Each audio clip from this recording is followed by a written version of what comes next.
El MITECO publica el proyecto de orden por la que se establecen los precios de los cargos del sistema eléctrico de aplicación a partir del 1 de enero de 2023. Aquí, por fin nos encontramos con la exención del pago de cargos del sistema eléctrico a las instalaciones de electrólisis para la producción de hidrógeno renovable. Hoy precisamente hablaremos con el Ministerio para la Transición Ecológica y el Reto Demográfico, para que nos cuenten cómo se está ayudando a desarrollar el sector del hidrógeno renovable desde el propio gobierno. Yo soy Brais Armiño. Y yo soy Javier Pollos. Bienvenidos al podcast del hidrógeno, un espacio de Atlanti, donde te ayudamos a desarrollar proyectos de hidrógeno renovable, prestando servicios de consultoría, ingeniería, preparación de ayudas y formación. ¡Empezamos!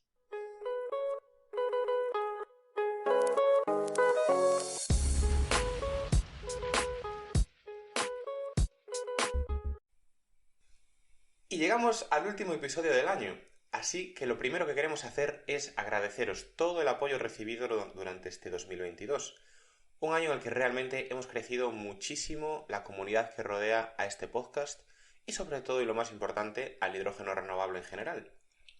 Y sobre todo desearos una feliz Navidad y un feliz 2023. Brais, yo creo que no tenemos ninguna duda de que este será el año del despegue total del hidrógeno renovable. Más nos vale. Y ya sin más preámbulos, damos paso al episodio de hoy, donde hablaremos con José Luis Cabo Sánchez, subdirector general de Hidrocarburos y Nuevos Combustibles en el Ministerio para la Transición Ecológica y el Reto Demográfico. José Luis, buenos días y bienvenido a nuestro espacio. Muy buenos días, muchísimas gracias. Buenos días, José Luis. Lo primero es que te presentes tanto a ti como al Ministerio, al MITECO, para que nuestros oyentes os puedan conocer. Bueno, en primer lugar me gustaría daros las gracias por darme la oportunidad de participar en este espacio, en este podcast, que para mí sabéis que es un placer. En segundo lugar, felicitaros también por la labor que estáis haciendo de divulgación de esta tecnología, que esperamos que nos dé muchas ilusiones en el futuro, y creo que vosotros estáis poniendo piedras también para ello. Y como bien habéis indicado, mi nombre es José Luis Cabo, soy subdirector general de Hidrocarburos y Nuevos Combustibles dentro del Ministerio para la Transición Ecológica y el Reto Demográfico. De formación soy ingeniero de minas, especializado en recursos energéticos, combustibles y explosivos por la Universidad de León, y desde hace 6 años soy funcionario de carrera y siempre he desempeñado mis funciones dentro de esta subdirección, una subdirección que es verdad que está viviendo un profundo cambio desde esos combustibles más convencionales a estos nuevos combustibles que ahora copan todas las portadas. Y en cuanto al ministerio, pues bueno, sabéis que lo lidera nuestra vicepresidenta tercera del Gobierno y ministra Teresa Rivera. Y básicamente esta administración es la herramienta del gobierno para avanzar en esa transición energética justa e inclusiva, y se divide en 2 secretarías de Estado, una más centrada en asuntos medioambientales y en la que yo estoy, de la que yo formo parte, la Secretaría de Estado de Energía, que somos los que desarrollamos pues todas las políticas, toda la regulación en el ámbito energético, que como sabéis pues bueno, está muy movido últimamente. Muy bien.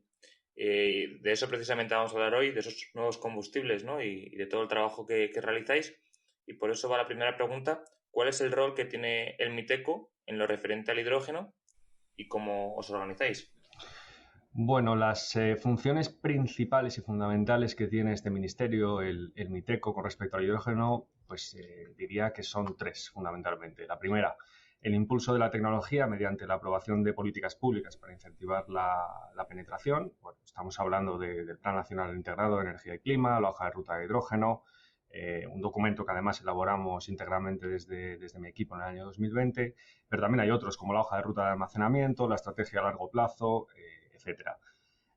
La segunda función fundamental, pues bueno, sería el fomento de la colaboración público-privada a través de la gestión y adjudicación de los fondos del Plan de Recuperación, Transformación y Resiliencia, algo que hacemos junto con el IDAE, que forma parte de esa Secretaría de Estado de Energía que he mencionado antes dentro del Ministerio. Y la tercera, que quizás la que más me toca a mí íntegramente, que es la adaptación de la regulación sectorial para la entrada de estos gases descarbonizados y la creación de un mercado del hidrógeno. En este último aspecto, sobre todo, lideramos desde nuestro ministerio y mi subdirección general expedientes tan relevantes a nivel europeo como el conocido paquete de gas, tanto el reglamento como la directiva de gases descarbonizados, que se están adaptando para la entrada del hidrógeno, la Directiva de Renovables, el acto delegado por el que se fijan las condiciones para la consideración del hidrógeno renovable, reglamentos REFuel de aviación y marítimo con objetivos en ambos para la penetración del hidrógeno renovable.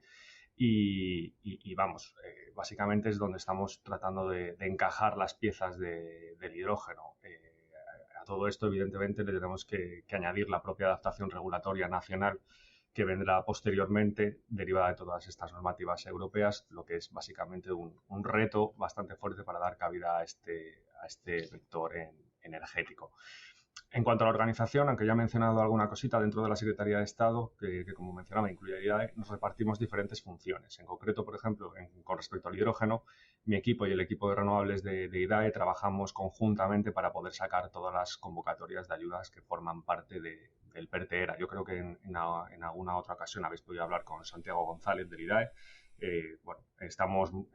Formamos parte de un mismo equipo, con lo cual, pues bueno, como os imaginaréis, hace 2 años no existía prácticamente una unidad que gestionase nada de hidrógeno. Pues bueno, ahora nos estamos reforzando. En aquel momento casi no teníamos ni una persona dedicada al hidrógeno, ahora ya tenemos un equipo de 4 personas aquí en el Ministerio y también el IDAE, que tiene otro equipo bastante fuerte con el que trabajamos conjuntamente, como mencionaba. Que por cierto, un abrazo enorme a Santiago, que además el episodio en el que vino pues gustó y ayudó un montón a las empresas, ¿no? También a enfocarse. Yo tenía una pregunta, José Luis, con respecto a lo que has comentado ahora, que es la siguiente. Has estado hablando del tema del acto delegado, de la penetración, la fijación de cuotas para algunos sectores. ¿Eso lo elaboráis vosotros o generalmente viene dado por Europa? ¿Participáis en esa elaboración a nivel europeo y vosotros también después lo adaptáis al caso español? ¿Cómo suele ser esa actividad? Vale, es una pregunta que básicamente tampoco me quiero poner muy específico en cuanto a la tramitación que seguimos de todas las normas a nivel europeo, pero bueno, por daros una pincelada, lo que se hace con todos estos reglamentos y directivas en un primer momento es que se negocian a nivel europeo con todos los Estados miembros, incluso pasan por diferentes fases, tanto en el Parlamento como en el Consejo, se obtienen diferentes textos y en todo este proceso que puede durar bastante tiempo, lo normal es que dure bastante tiempo, ahora mismo como tenemos muchos reglamentos que se negocian en plazos de 15, 20 días, pero bueno, lo normal es que estos textos tan relevantes tarden bastante tiempo en negociarse. Y en todo este proceso nosotros podemos siempre como Ministerio enviar comentarios, mandamos la posición de España y podemos influir en estos textos a nivel europeo. Después, posteriormente, una vez que se aprueban estos textos ya consolidados y ya no podemos tocar nada, digamos, a nivel europeo, pues nos los traemos a nuestro país. En caso de los reglamentos, son de aplicación directa, es decir, eso ya en el momento que lo aprueba la Unión Europea ya es totalmente vinculante para los Estados miembros. Y luego tenemos las directivas. Las directivas, para que sean de aplicación, tenemos que transponerlas a nuestro ordenamiento jurídico y eso se hace, pues bueno, en función de la norma que se requiera, pues una norma con rango de ley, un real decreto, una orden ministerial, pues bueno, puede hacer diferentes mecanismos, pues lo transponemos a nuestro país y, por ejemplo, si se pusiesen objetivos, pues tendríamos, lo más probable es que tengamos, si queremos nosotros hacer esos objetivos vinculantes, porque están en la directiva de renovables que se está negociando, es aprobar una norma con rango de ley e incluir esos objetivos y los sectores que están obligados a cumplir con esos objetivos, básicamente. Muy bien, normal, ya con todo lo que has dicho, normal que estas cosas lleven tiempo, porque hay un montón de filtros por los que pasar, ¿no? Volviendo un poco a lo que estábamos comentando antes, ya hablando a nivel macro, a nivel país, una de las cosas que todos los defensores del hidrógeno pues abogamos es porque el hidrógeno ya no es solo un arma de descarbonización, sino también un arma de defensa, de independencia, de seguridad energética. Y se ha hablado mucho, además es una frase yo creo que desde el Miteco ha salido un montón, que es la del hidrógeno a nivel país, ¿no? ¿Cuál es exactamente, qué quiere decir exactamente el entender el hidrógeno a nivel país y cómo lo entiende España? Bueno, en primer lugar, enfatizar que lo que pretendemos apoyar no es cualquier tipo de hidrógeno, sino el renovable, ¿vale? Que es el que es para nosotros el único sostenible a largo plazo. Y eso es, bueno, la hoja de ruta lo deja bastante claro. Teniendo en cuenta esto, pues bueno, el hidrógeno renovable en nuestro país responde a la necesidad de impulsar lo que vosotros habéis mencionado, un proyecto país para aprovechar nuestras oportunidades. Por mencionar algunas, la oportunidad que nos da este nuevo vector energético desde un punto de vista industrial. tenemos la oportunidad de apoyar y fomentar el desarrollo de tecnología Made in Spain, la generación de patentes, servicios de ingeniería, todo ello en materia de hidrógeno, donde estamos previendo una gran demanda de profesionales de tecnología en los próximos 10 años.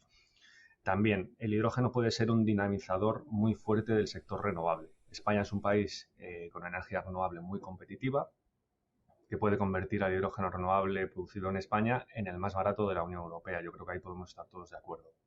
Después, en tercer lugar, apoyar la transición ecológica también de nuestras industrias, sobre todo aquellas que son de difícil descarbonización y donde la electrificación no va a llegar como una solución costo eficiente en el corto plazo, por lo menos.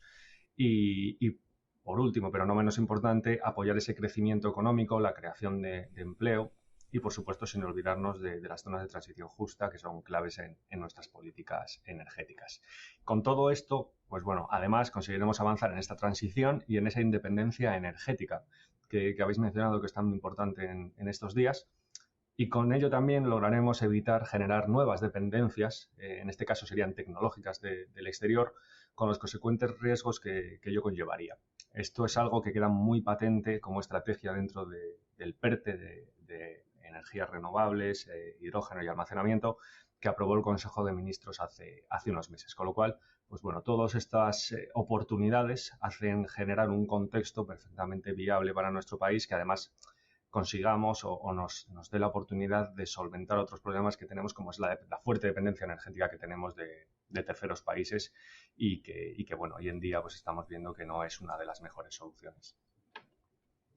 Y ya lo has comentado, José Luis, ese hidrógeno que se producía en España será más barato que en otros países de nuestro entorno y podremos ser incluso exportadores, ¿no?, del hidrógeno renovable.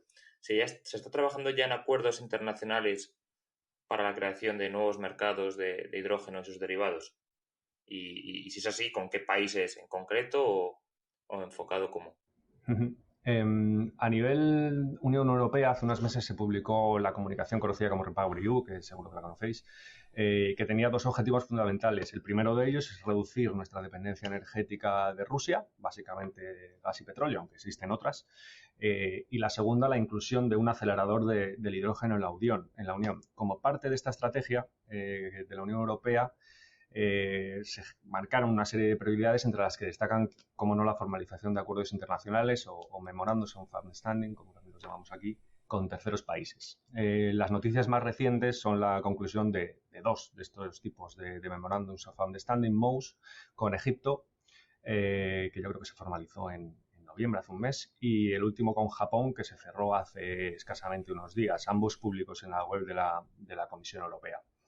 Con estos MOUs se persiguen dos cosas: la colaboración para el desarrollo tecnológico, por supuesto, y también acordar o tratar de unir esfuerzos para impulsar un mercado del hidrógeno de manera conjunta a nivel global. Estos dos, pues bueno, son ejemplos de MOUs. Hay muchos más que la Unión Europea está negociando a nivel confidencial, pero soy positivo, aunque veremos muchos nuevos acuerdos en las próximas semanas.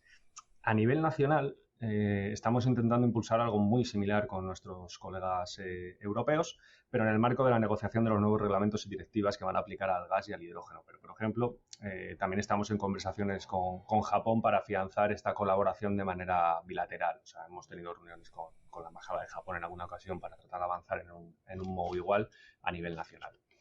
Aquí también me gustaría hacer un comentario importante de posición a nivel país. El REPowerEU nos marca un objetivo de consumo de 20 millones de toneladas de hidrógeno en 2030 en la Unión Europea, de los cuales 10 serán producidas íntegramente dentro de la Unión y otras 10 corresponderán a importaciones. Pues bueno, yo aquí personalmente creo que debemos de tratar de evitar sustituir unas dependencias energéticas de un producto por otro, es decir, es mejor hacer una apuesta firme por la producción de hidrógeno dentro de la Unión Europea que marcarse objetivos de importación de este vector y generar una nueva dependencia de terceros países en el futuro. Pero bueno, aquí tenemos que tener una visión a largo plazo y ya os digo, es verdad que es necesario avanzar con estos acuerdos con terceros países, pero también es cierto que la prioridad número uno a día de hoy es tratar de fomentar la producción a nivel europeo, a nivel doméstico de este hidrógeno.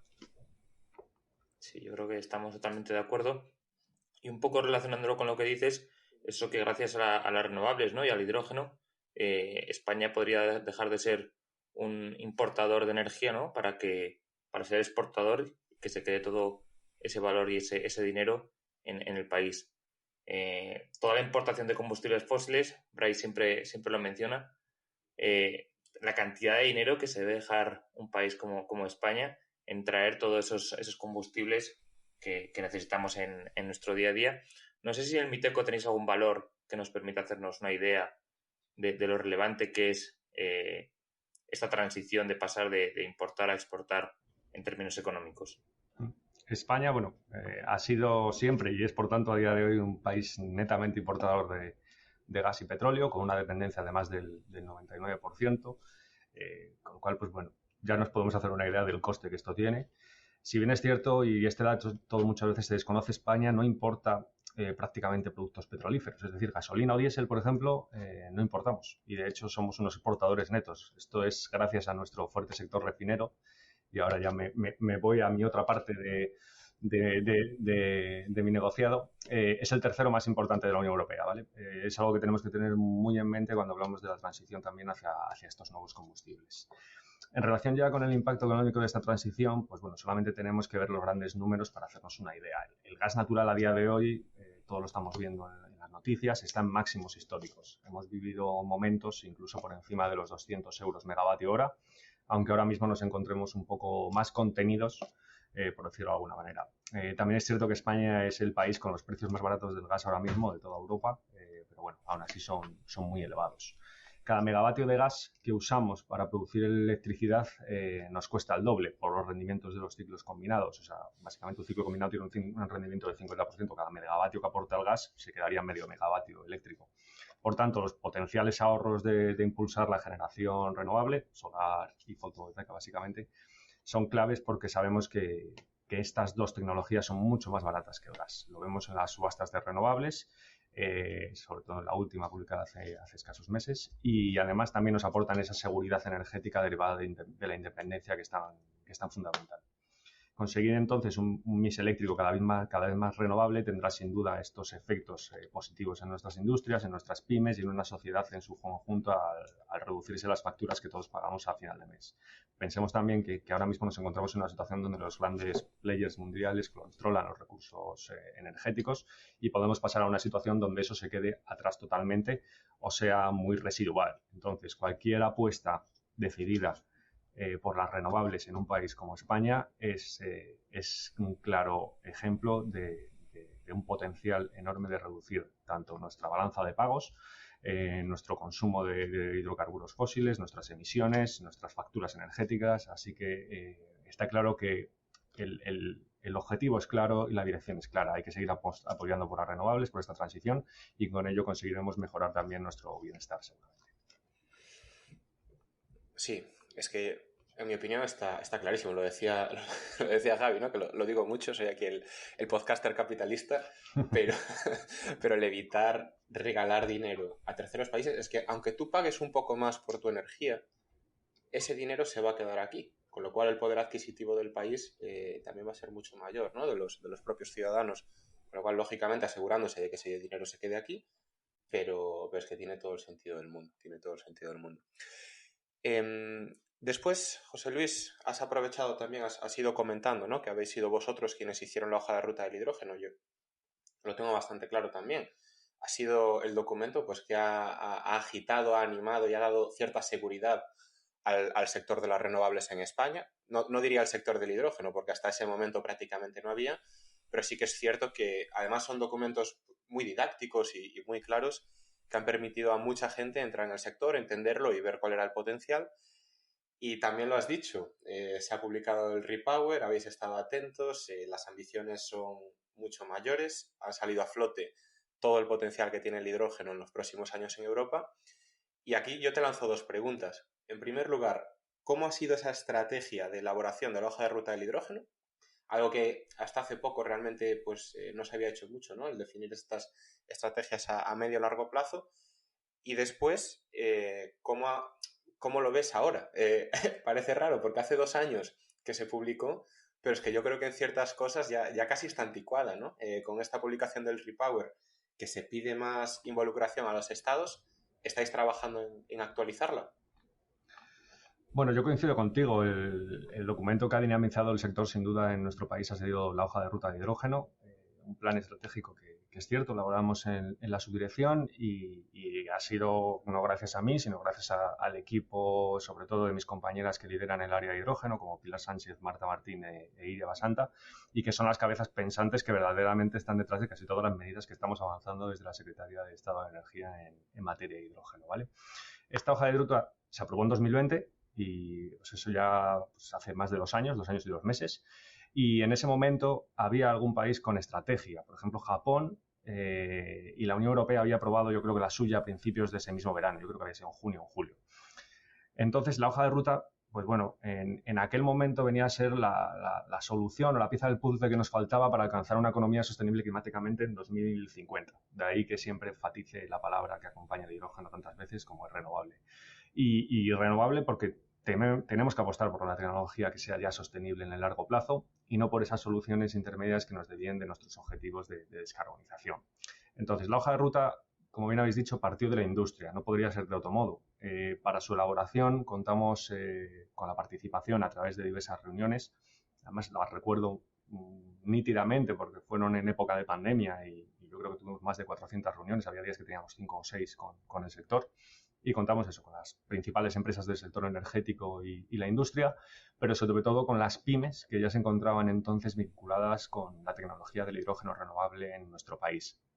Claro está, tampoco sin olvidar a la sociedad civil y al propio sector público, que bueno, hay otros organismos que ya elaboraban algún tipo de medida relacionada con el hidrógeno, como podría ser el CEDETI, y también pues bueno, el impulso del Centro Nacional del Hidrógeno a través del Ministerio de Ciencia.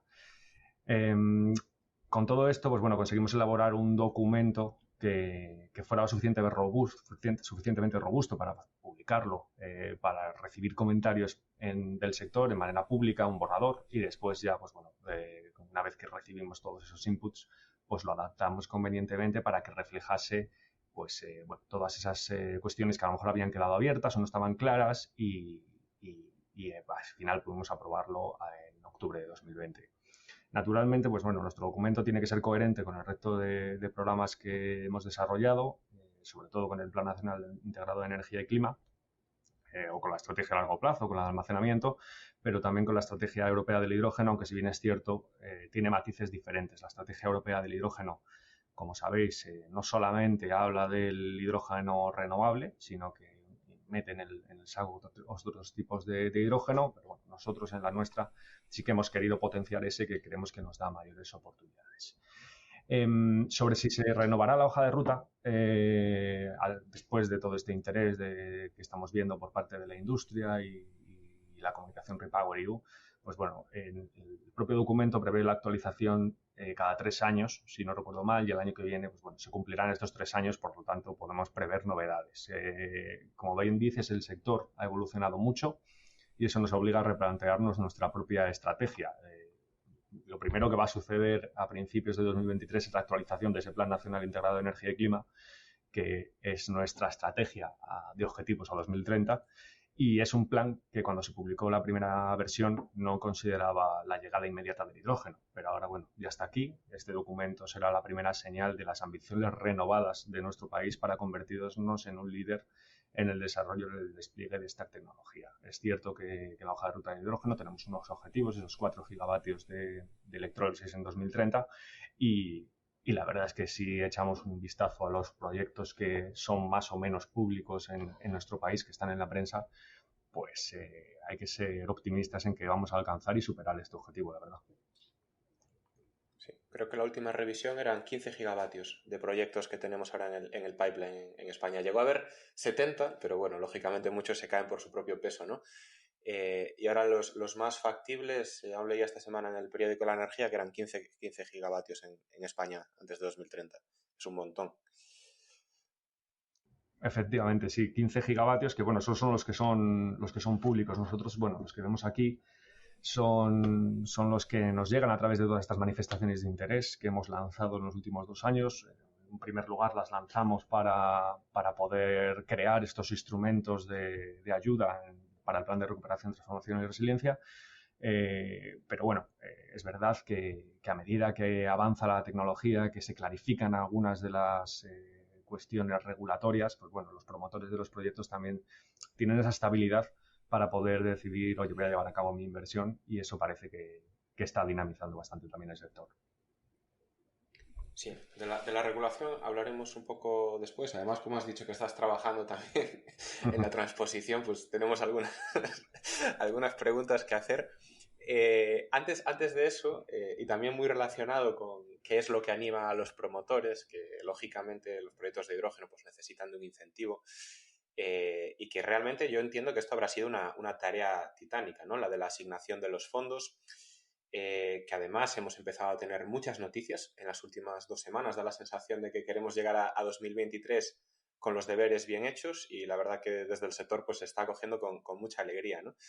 El tema de los fondos europeos, que ha sido un aluvión de dinero inmenso, que yo creo que no habéis tenido que administrar semejante cantidad, ¿no? hasta la fecha. Claro, os encontráis con la situación de que tenéis todo este flujo de dinero con unas fechas muy estrictas, y que además tenéis que asignar de la forma más adecuada y maximizar el impacto lo máximo posible. Ahí, bueno, desde el MITECO, en todo lo relativo al hidrógeno, energía, etcétera, administráis esos fondos. ¿Cuál es exactamente vuestro papel y qué estrategia estáis siguiendo para, bueno, pues que el efecto sea lo mejor posible? Bueno, aquí hay que reconocer que teníamos un reto muy importante por delante de nosotros hace un año. Es decir, la planificación de los diferentes instrumentos de ayuda que forman parte de la componente 9 del plan de recuperación. Bueno, el plan de recuperación se divide en diferentes componentes. Pues hay una que está dedicada íntegramente al hidrógeno, que es la componente 9, y que también se refleja en ese PERTE de renovables, hidrógeno y almacenamiento que también he mencionado antes. El IDAE y mi subdirección conjuntamente hemos trabajado desde hace tiempo como un único equipo en la creación de estas líneas de ayuda.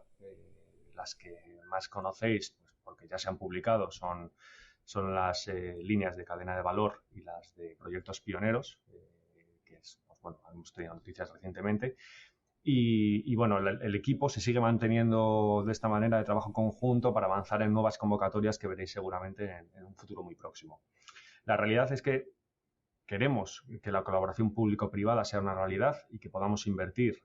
Siempre me gusta destacar la palabra invertir, no gastar, esos 1.555 millones de euros que forman parte de esa componente 9, y que incluso podrían verse reforzados en el futuro con más fondos para proyectos de hidrógeno, dependiendo de la disponibilidad extra que nos proporcione Repower. Pero básicamente ahora mismo estamos en un momento en el que, bueno, tenemos esos fondos, tenemos esas convocatorias que ya están lanzadas, tenemos nuevas convocatorias en el horizonte, tenemos proyectos IPCEI también en el horizonte, y esa es la estrategia que tratamos de perseguir. En todas las bases de convocatorias de ayudas incluimos una serie de requisitos, pues bueno, de dinamización, de impulso a las pymes, a las zonas de transición justa, la creación de empleo, la creación de oportunidades económicas en general. Y esa es la estrategia un poquito que nos marca el camino para que el hidrógeno pueda, además de lograr ayudarnos a alcanzar esos objetivos de descarbonización, pues generar otro tipo de cosas que son muy importantes para nuestro país, como es ese empleo, esa economía, ese crecimiento industrial. Y esta es básicamente la estrategia que queremos seguir desde el Ministerio, y utilizar el hidrógeno como una herramienta más para ello, básicamente.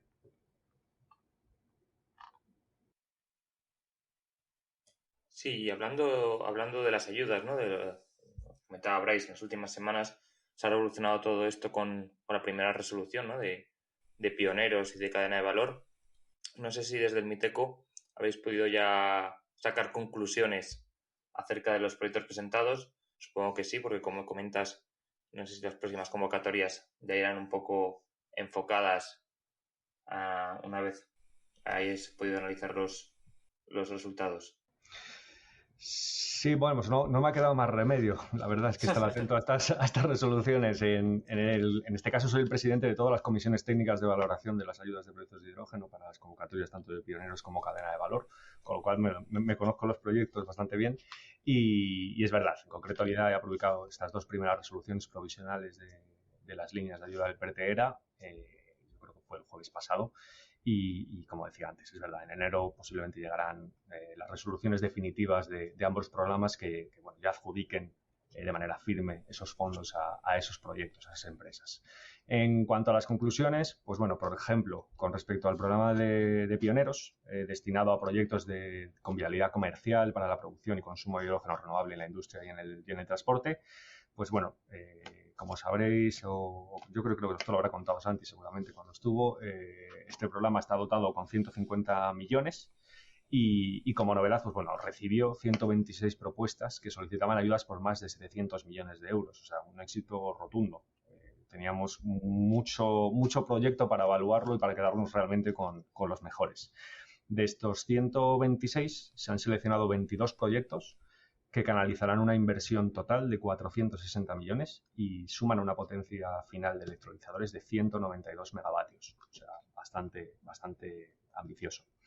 Y bueno, estaban repartidos por 9 comunidades autónomas los proyectos. En Andalucía creo que hay 6, en Asturias 3 y también hay en Cataluña, Galicia, Castilla y León, Castilla-La Mancha, Aragón, Navarra y en la Comunidad Valenciana. Y además, 5 de estos proyectos cumplen criterios de transición justa, es decir, están ubicados en zonas de transición justa, 4 de ellos en Asturias y 1 en Galicia. Y ya pasándonos a la otra resolución, que fue del subprograma 3 dentro de la convocatoria de cadena de valor, y que estaba dirigido específicamente a la instalación de grandes electrolizadores, pues bueno, es un programa que estaba dotado con 100 millones y los 17 proyectos que se admitieron solicitaban más o menos una ayuda de 240 millones, ¿vale? De estos 17 se han seleccionado 7 proyectos y van a canalizar una inversión de 430 millones de euros con una potencia de electrólisis de 295 megavatios. Es decir, antes en los pioneros es verdad que las potencias son mucho más bajitas. Teníamos 22 proyectos que llegan a 192 megavatios y aquí tenemos 7 que llegan a 295. O sea, que es verdad que son grandes electrolizadores. Son proyectos bastante más potentes. Y igual que en el caso anterior, pues bueno, están repartidos por las diferentes comunidades autónomas. Andalucía y Asturias van a estar presentes y también Castilla-La Mancha, Galicia y la Comunidad Valenciana.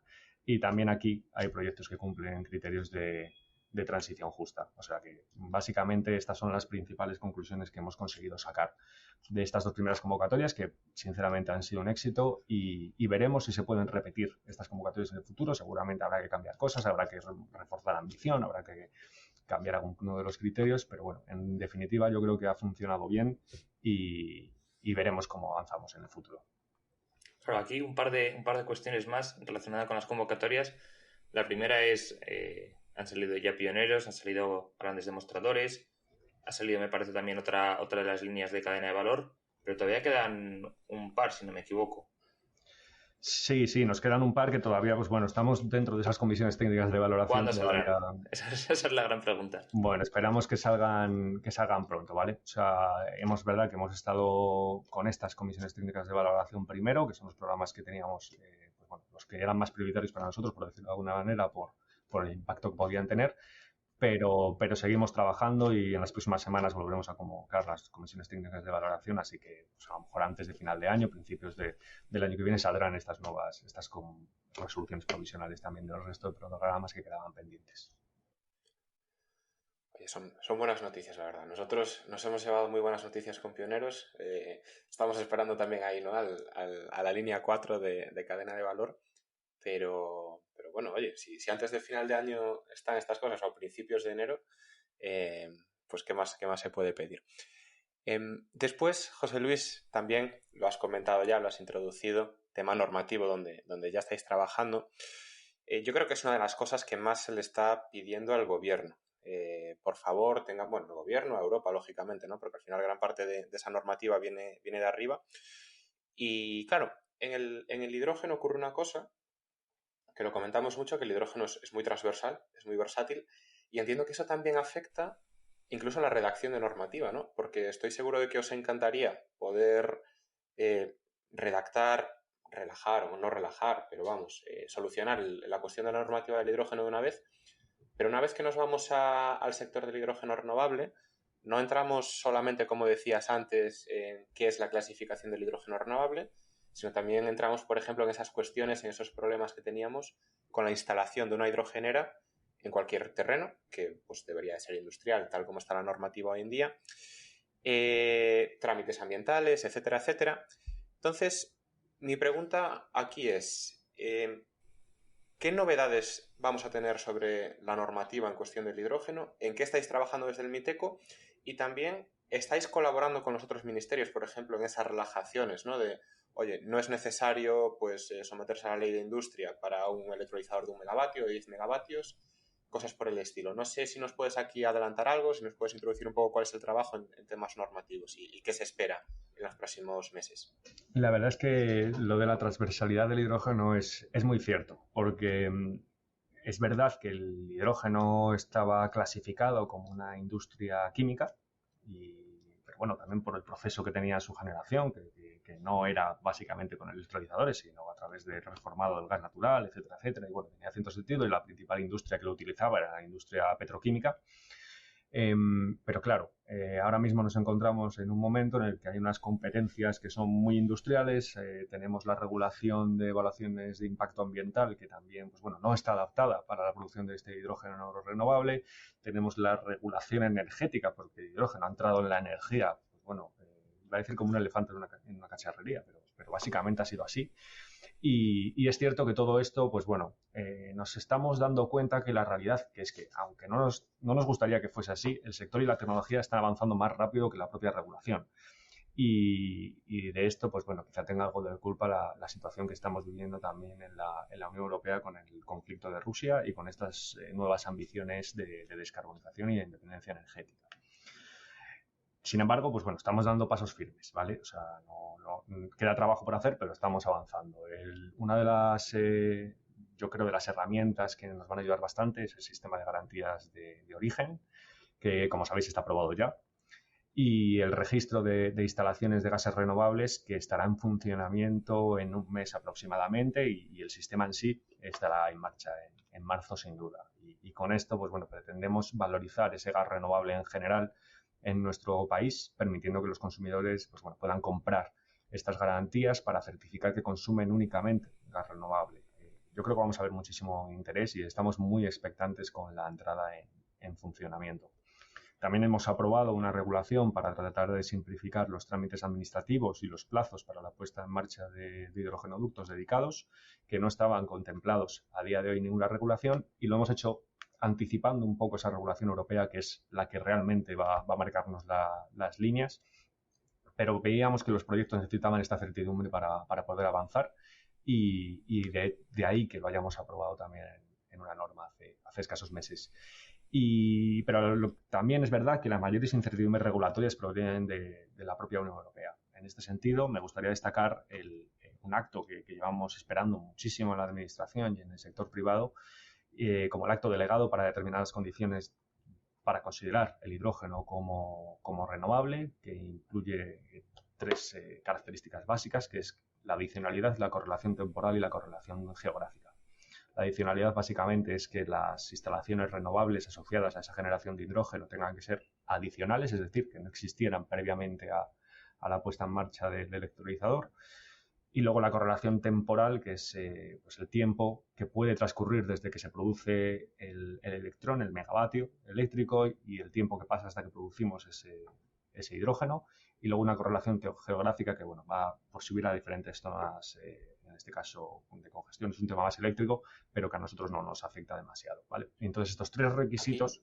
Aquí, José Luis, perdona que te interrumpa. Claro, en lo que es el acto delegado se habla de bidding zones. Entiendo que eso quizás es más aplicable a países como Suecia, que tienen varios mercados dentro del propio país. Supongo que en España se restringirá a España o incluso quizás Portugal. No sé si distintos países contarían también. Aquí la verdad es que el tema de la correlación geográfica, pues bueno, como bien has dicho, para nuestro caso no nos aplica demasiado, ¿vale?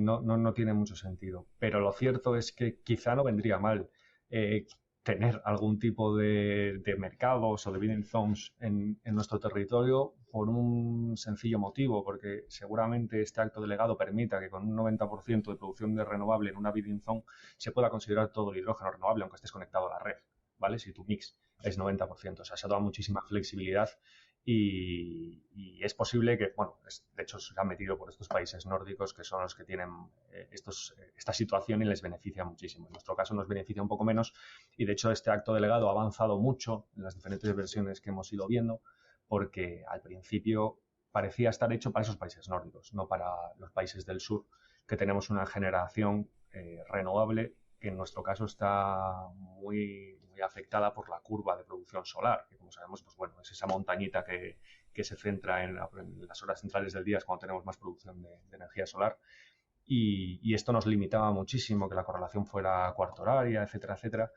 Necesitábamos más flexibilidad, y los promotores de los proyectos también, porque si no íbamos a necesitar unos requisitos de instalaciones eléctricas renovables muy fuertes para poder cumplir con estos criterios, lo que hacía inviables prácticamente los proyectos y realmente nos perjudicaba la ventaja competitiva que teníamos. Es que con la solar somos los más baratos en la producción de hidrógeno, pero con esas condiciones pues nos íbamos a dar cuenta que se multiplicaba por 4, por 5 seguramente ese precio. Sobre todo ahora al comienzo de los proyectos donde el CAPEX es más alto, pero claro, igual me dices en 2030 que el CAPEX va a ser menos de la mitad de lo que es hoy en día, no te importa, ¿no?, tener el electrolizador parado más horas, pero al comienzo hay que apoyarlo. Aquí sabemos que los electrolizadores tienen que funcionar el 100% de las horas del año para que sea rentable. O sea, y es así. Y el resto yo creo que a los promotores no les sirve. Y que realmente que esta regulación no esté clara y llevamos 3 años dando vueltas, que si sí, que si no, pues genera mucha incertidumbre. Y la incertidumbre sabemos todos que es la peor de las cuestiones cuando quieres llevar a cabo un proyecto. O sea, está claro, cuando quieres invertir. Entonces se filtró la semana pasada un nuevo acto delegado que al parecer iba ahora el 15 de diciembre a hacerse público. Y bueno, lo que comentaban era que hasta 2028 teníamos esa opción de cuatrimestral, pero a partir de 2028 ya sí que sería horario.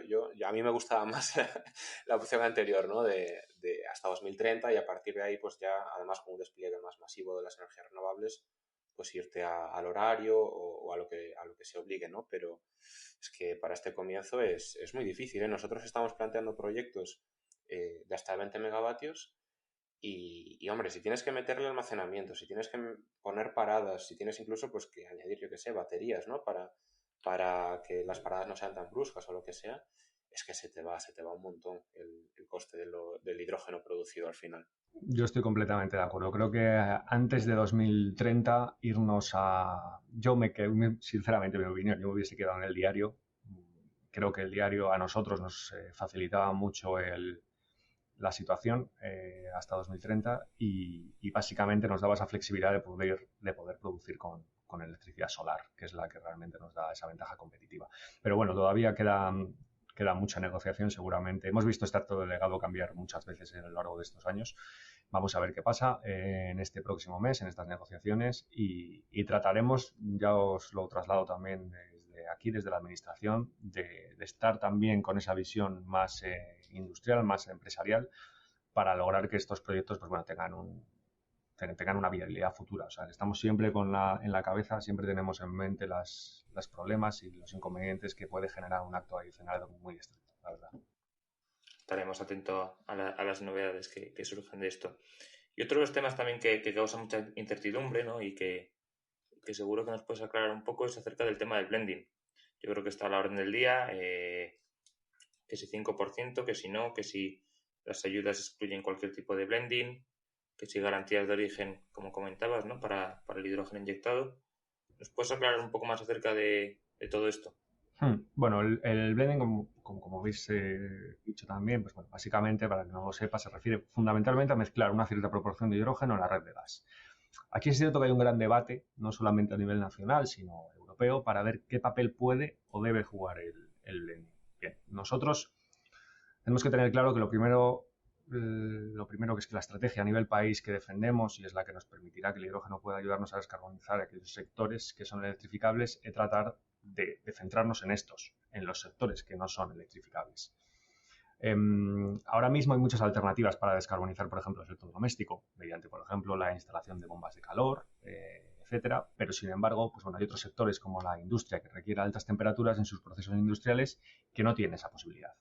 Realizando un blending sin más, en la red, inyectando hidrógeno renovable en la red gasista, estamos descarbonizando esos usos domésticos también y no nos estamos centrando en donde realmente hay un problema, insisto, en esos sectores que son de difícil electrificación. Ahora bien, es decir, nosotros el blending quizá no es lo que más nos puede llegar a gustar, pero bueno, entendemos que tenemos que ser flexibles de alguna manera y tenemos claro que va a existir posiblemente como una solución residual y la mayoría de los proyectos que estamos viendo tratan de situar a los electrolizadores cerca de los consumos siguiendo una estrategia de proximidad y de optimización de costes. A nivel europeo nos encontramos discutiendo el valor que se aceptar, por ejemplo, de blending en las interconexiones. Y como os podéis imaginar, no es un asunto baladí y lo cierto es que cuesta llegar a un consenso tanto desde un punto de vista técnico, es decir, cuánto es ese porcentaje que puede admitir la red de hidrógeno, se hablan del 2, el 5%, se hablan de diferentes valores, pero también desde un punto de vista político por las implicaciones que tiene el propio blending sobre los sectores en general, sobre el sector eléctrico, sobre el sector gasista y sobre el futuro sector del hidrógeno, porque al final, pues bueno, donde situemos los electrolizadores va a requerir una serie de inversiones. Si los se sitúan con una vista puesta en estar cerca del consumo, pues seguramente habrá que reforzar la red eléctrica. Si se sitúan en aquellos lugares donde la red eléctrica pues, a lo mejor tenga disponibilidad y se hace un hidroducto, pues bueno, habrá que hacer un hidroducto. Entonces, pues es un poquito la visión que tenemos. La verdad es que la planificación en general energética pues, es muy relevante y hay que lograr casar todas las piezas del puzzle para lograr encontrar esa solución que sea más costo eficiente, más eficiente a la hora de transportar este hidrógeno, ya sea mediante electrones o sea mediante moléculas. Muy interesante lo que dices y justamente relacionado con la siguiente pregunta que tenía yo aquí preparada, José Luis, que es, vamos a reforzar esas conexiones eléctricas, gasistas, de hidrógeno con países del entorno o vamos a abogar por el concepto de isla energética. Que, bueno, hay muchos puntos a favor y muchos puntos en contra. Yo, si me preguntasen hace 3 o 4 meses, diría, ¿cómo no? Vamos a reforzar, vamos a vender todo lo que podamos y vamos a exportar mucha energía, pero también es cierto que se está probando que el sistema de isla energética nos está permitiendo tener unos costes mucho menores de nuestra energía, tener más independencia, poder autorregularnos en cierto aspecto. Y te queríamos preguntar tu opinión sobre qué puede convenirle más al sector del hidrógeno en España. Bueno, la respuesta no, vamos, es fácil en algunos sentidos y es complicada en otros, ¿vale? La asistencia de mercados interconectados siempre es mejor para lograr una mayor competitividad y precios más baratos. O sea, si tenemos esto claro, o sea, de hecho, lo estamos viendo en el sector del gas, por ejemplo. Al final nosotros, en este caso, al no haber estado interconectados totalmente con Francia, con el resto de Europa, pues hemos tenido unos precios más baratos del gas en nuestro mercado. Pues bueno, esto es una situación que quizá en general no es la mejor para todos, ¿vale? O sea, siempre es verdad que hemos dicho que somos una península, pero al final somos una isla energética y no hemos logrado alcanzar esos objetivos de interconexiones que nos hemos autoimpuesto. Y eso lo que ocasiona es que no haya un mercado interior europeo en su conjunto, ¿vale? Es verdad que hay un cierto mercado europeo que sí que está integrado, pero en nuestro caso con nuestra península, tanto en el ámbito eléctrico como gasista, pues bueno, es posible que no haya sido así. Aunque también es cierto que la situación se ha venido dando la vuelta un poco, porque antes éramos importadores netos de energía, tanto eléctrica como de gas, y ahora casi estamos haciendo la inversa, estamos exportando electricidad y estamos exportando también gas a nuestros vecinos europeos. Pues bueno, evidentemente en el futuro pues bueno, hay que tener una planificación del papel que puede jugar la península ibérica. En el caso del gas, pues bueno, podremos ser ese hub de gas natural licuado que pueda permitir sacar gas hacia Europa. En el eléctrico, pues bueno, ya estamos viendo que con el problema que tienen en Francia con sus nucleares, pues también estamos exportando electricidad.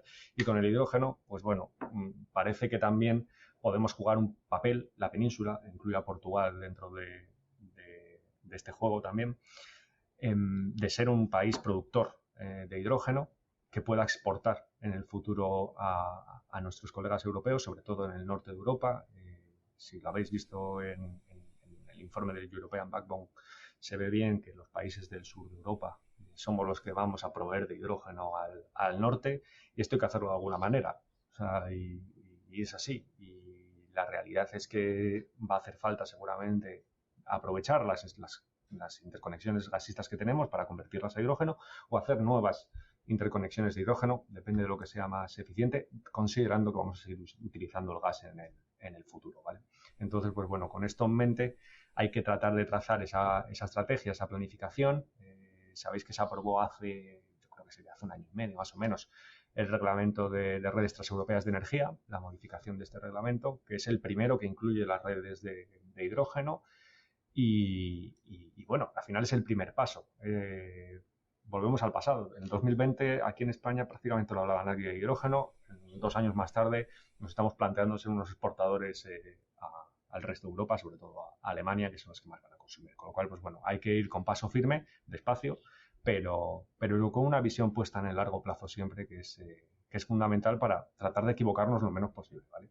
Porque es cierto que nosotros siempre hemos tratado de evitar la generación de nuevas infraestructuras en general, porque, pues bueno, al final estas infraestructuras las acababan pagando los europeos, los españoles o básicamente los consumidores industriales. Entonces, pues bueno, hay que tratar de evitar la creación de activos varados, de infraestructuras que no se utilicen en el futuro, que supongan un coste hundido para España y que al final, pues bueno, nos genere una pérdida de ventaja competitiva. Entonces hay que hacer las infraestructuras cuando son necesarias y cuando se ve realmente que se van a aprovechar al 100% en el futuro. Estamos llegando, José Luis, al final de la entrevista y es, bueno, a mí me haces las cosas muy fáciles porque vas dejándome pie y has ido dejando pues ciertos detalles a lo largo de la entrevista que también me favorecen, ¿no? al hacer las próximas preguntas. Has estado hablando pues ahora mismo de construir infraestructura, de no equivocarnos. En respuestas anteriores has ido comentando que tenemos unas políticas claras, unas estrategias, unas hojas de ruta y bueno, no recuerdo cómo las has llamado, pero unas visiones a largo plazo para las cuales estamos ahora mismo pues siguiendo esa estrategia que se ha definido, intentando evitar errores, teniendo muy claro cuál es el objetivo final, que cambiará, porque al final la tecnología, como hemos comentado también, en ocasiones va pues, un paso por delante, el desarrollo tecnológico, gracias a Dios. Pero lo dicho, tenemos que equivocarnos lo menos posible y tenemos que tomar las decisiones que sean más favorables para el sistema energético en España. El plan europeo, el REPowerEU, es cierto que esos 10 millones de toneladas o los 40 gigavatios finales que se esperaban en la primera versión eran en Europa, pero otros tantos venían de fuera. Venían de fuera, como por ejemplo puede ser de los países del norte de África. Para lo cual, entiendo que España debería también ser una autopista, ¿no? De entrada de este tipo de pues, hidrógeno producido, digamos, en el Sáhara, pues poder, por ejemplo, importarlo por Europa a través de hidroductos y de gasoductos españoles. Lógicamente, al final, en las autopistas se cobra peaje y se puede abrir y cerrar el grifo si algún día nos enfadamos, que eso también te da cierto poder. Y lo has terminado de decir ahora, reforzar, no reforzar, construir nuevas conexiones y vinculándolo todo, a mí me sale una palabra que es el Barmar, que es el nuevo gasoducto / hidroducto que nos va a dar una mayor capacidad de conexión con el resto de Europa y que hay muchas voces a favor, hablando de que, bueno, pues lógicamente nos va a permitir conectarnos, vender, tener mayor flexibilidad y muchas en contra. ¿Qué papel le veis desde el Miteco a este gasoducto? ¿Cuál es exactamente vuestra posición? ¿Y crees que realmente va a ayudar al despegue del sector energético, sobre todo el tema del hidrógeno renovable en España? Bueno, el Corredor Verde de Energía es una pieza dentro de la estrategia europea de avanzar la descarbonización clave, también para la independencia energética y refleja el fuerte potencial que tiene el sur de Europa para suministrar al norte, ¿vale? Lo has llamado gasoducto y la verdad es que este va a ser un hidroducto, no va a ser un gasoducto. Y al final lo que pretende solucionar es esa sobredemanda que va a tener el norte de Europa y la sobreproducción que estimamos que pueda tener el sur posiblemente en 2030, naturalmente. O sea, nosotros estamos hablando aquí con unos objetivos de 4 gigavatios, pretendíamos descarbonizar el 25% del consumo actual de hidrógeno gris de la península. Si lo multiplicamos por 4, pues descarbonizaríamos el 100% y estaríamos en esos 15,5, 16 gigavatios que hemos mencionado de proyectos que estaban en el pipeline ahora mismo. Con lo cual, pues bueno, es posible que en 2030 sí podamos llegar a ser exportadores de hidrógeno. Con lo cual, pues bueno, cuando hablamos del corredor verde no solamente es Barmar, sino también la conexión con Portugal. Ya sabéis que los 3 líderes en octubre lo acordaron, el apoyo a este corredor verde de energía y vamos, la infraestructura será posiblemente pionera dentro de la Unión y tenemos que trabajar con nuestros colegas portugueses y franceses en que sea una realidad lo antes posible. Lo más probable es que esa infraestructura pudiese estar disponible en este año, en 2030, y que pueda servir para transportar más o menos el 10% de este objetivo de consumo que tenemos en el año 2030 que ha marcado el REPower, los 20 millones de toneladas, pues bueno, un 10%, 2 millones de toneladas. Es decir, la infraestructura podría llegar a transportar 2 millones de toneladas. A través de las fronteras con Francia. Correcto.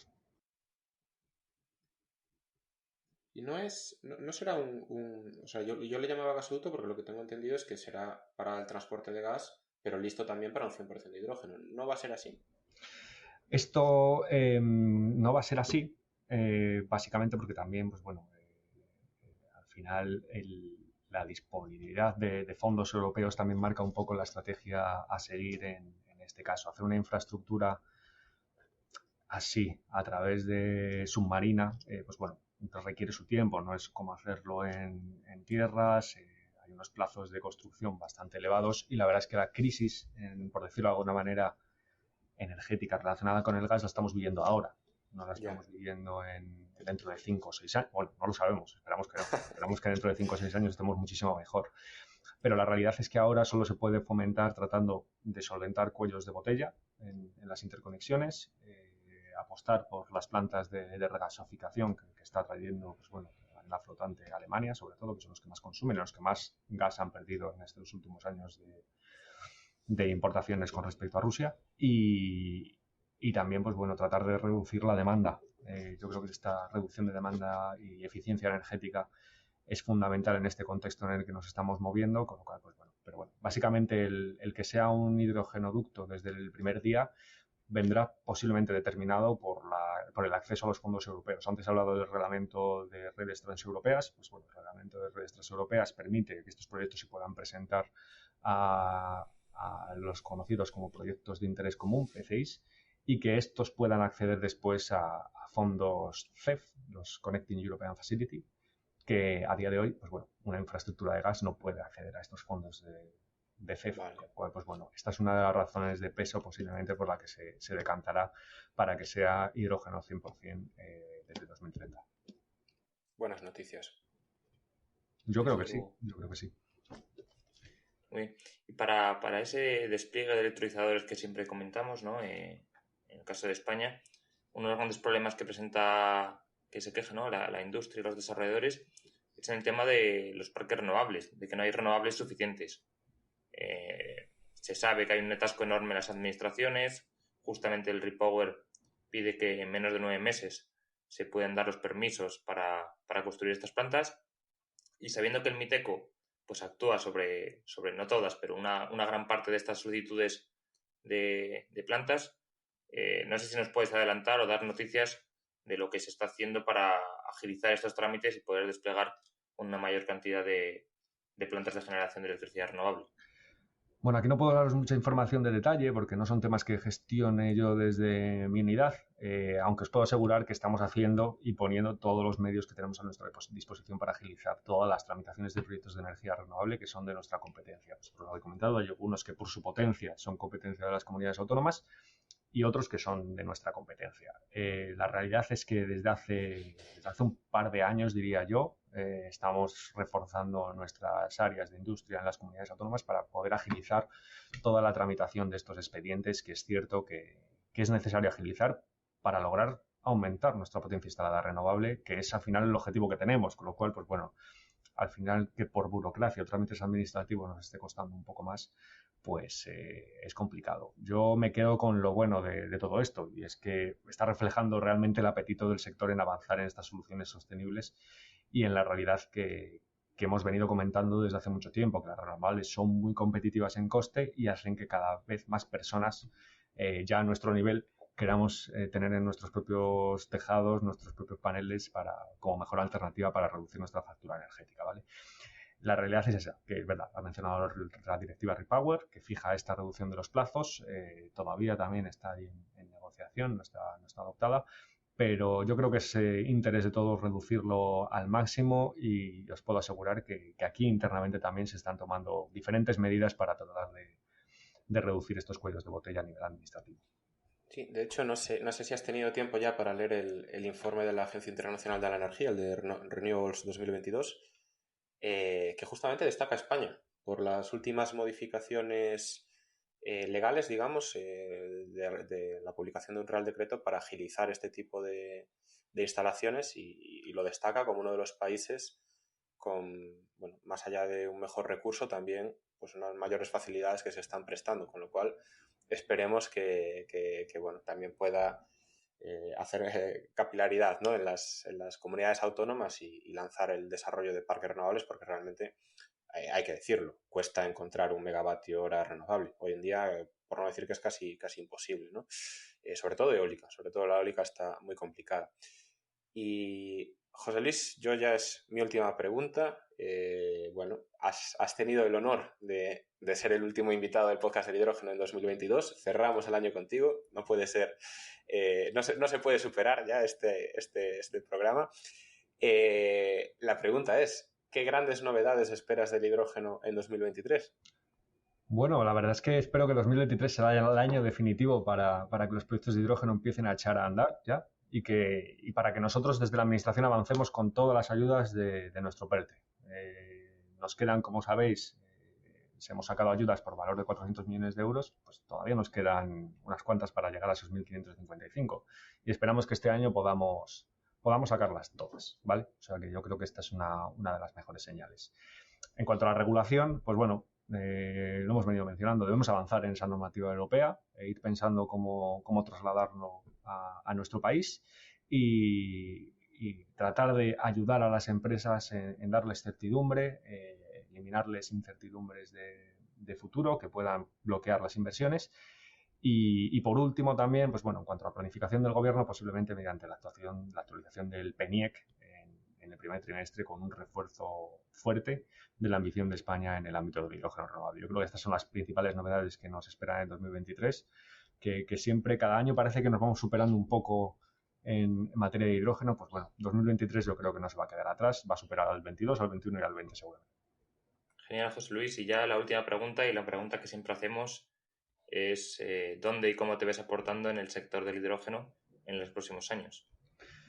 Pues bueno, un poco en la línea que hemos venido comentando, ¿vale? Aunque es difícil imaginar que en unos años tendremos que tener definido perfectamente todo el sistema de hidrógeno en Europa y en España, y empezar a ver, pues, redes dedicadas, tendremos que empezar a planificar la interconexión de los valles de hidrógeno, avanzaremos en infraestructuras de conexión europeas, etcétera. Bueno, tenemos muchísimo trabajo por delante, pero espero que en los próximos años podamos ver al sector del hidrógeno como una realidad palpable, ¿vale? Que seguro que llegará. Nosotros, yo en este caso desde mi unidad, pues bueno, trataré de apoyar en la medida de mis posibilidades el sector para que avance, podamos tener proyectos reales, proyectos que España al final se pueda convertir en esa potencia, tanto desde un punto de vista industrial como desde un punto de vista de producción de hidrógeno, y vamos, o sea, aquí trabajamos sin descanso. Esperamos que tanto mi equipo como yo pues podamos daros muchas alegrías en el futuro, y esta es la mejor manera que tenemos para aportar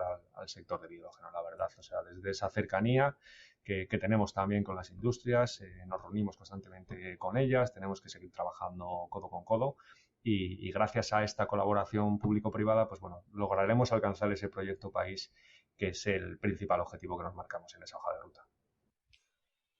Las gracias, José Luis, son para ti, también de nuestra parte, y seguro que de parte de nuestros oyentes, porque yo creo que después de haberte escuchado en este episodio, ¿no?, que ya veo que se nos va a la hora de duración, todos nos quedamos mucho más tranquilos de saber que realmente estamos en buenas manos. Lo cierto es que ya teníamos esos indicios, ¿no? Porque desde el MITECO hace ya 2-3 años que se está haciendo un muy buen trabajo, no solo en temas de hidrógeno, y nos quedamos con esa última frase que comentas, que es la de darnos muchas alegrías. Yo creo que la industria nacional, a veces simplemente con dejarle hacer y allanarle un poco el camino, también es capaz de responder, porque realmente nosotros lo vemos, ya no solo la gente pues, que traemos aquí al podcast, sino la gente con la que hablamos en nuestro día a día. Hay muchísima capacidad y muchísimas ganas por hacer esto, y bueno, veo que esa colaboración público-privada realmente está funcionando, y lo que tú has dicho, en 2023 seguro que va a funcionar muchísimo mejor. Así que de nuevo, muchas gracias por tu tiempo, por tus explicaciones, y estamos en contacto para próximos podcasts, porque esto no hace más que evolucionar y lógicamente aquí hay que traer a los mejores. José Luis, un abrazo y muchas gracias. Muchísimas gracias a vosotros, Javier, Bryce. Muchas gracias. Y hasta aquí ha llegado el último episodio del año, donde hemos contado con José Luis Cabo, del MITECO, y las buenas noticias que nos ha contado que se esperan para el 2023. Esperemos que os haya gustado y que nos acompañéis durante los próximos capítulos, ya que es mucho lo que tenemos y queremos contar. Dadle a like y suscribiros para ayudar a que este podcast crezca. Todas vuestras aportaciones serán bien recibidas en el correo elpodcastdelhidrógeno@gmail.com o en los comentarios de las principales plataformas. Un abrazo grande y hasta la próxima semana.